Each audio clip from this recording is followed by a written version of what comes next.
नमस्कार दोस्तों। वैदिक ग्रंथों के अनुसार 8 लोगों को अमर माना गया है। अश्वत्थामा, बलि, व्यास, हनुमान, विभीषण, कृपाचार्य, परशुराम और मार्कंडेय।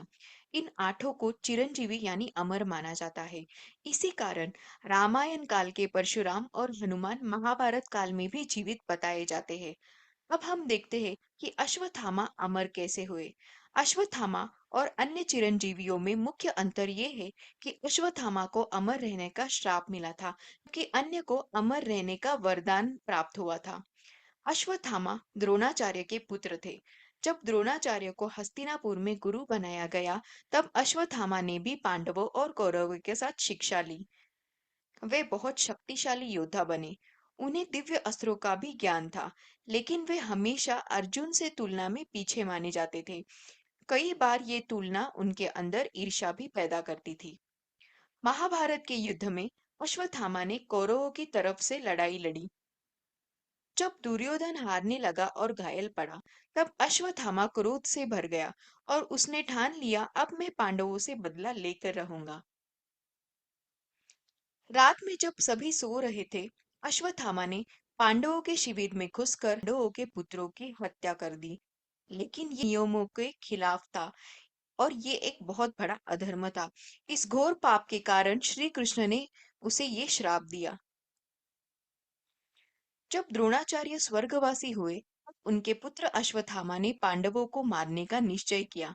अश्वत्थामा के पास नारायण अस्त्र था।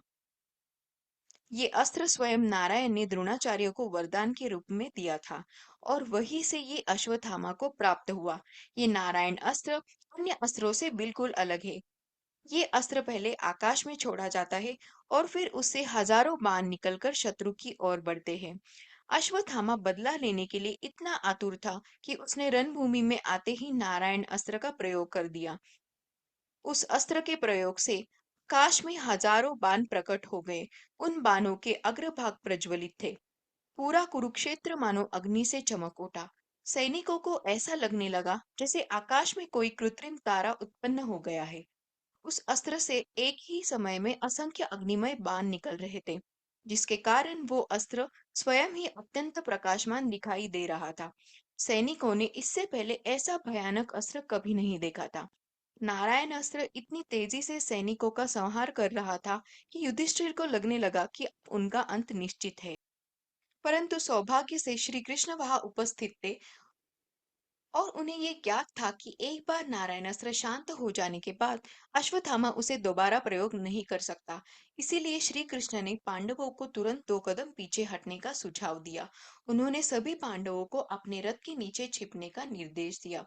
जब अश्वत्थामा को ये पता चला कि नारायण अस्त्र का प्रयोग वो दोबारा नहीं कर सकता, तो वो निराश हो गया।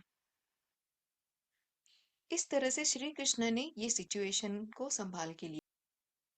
तो ये थी कहानी अश्वत्थामा की। एक ऐसा योद्धा जो अमर तो है, लेकिन अपने ही कर्मों की सजा झेल रहा है।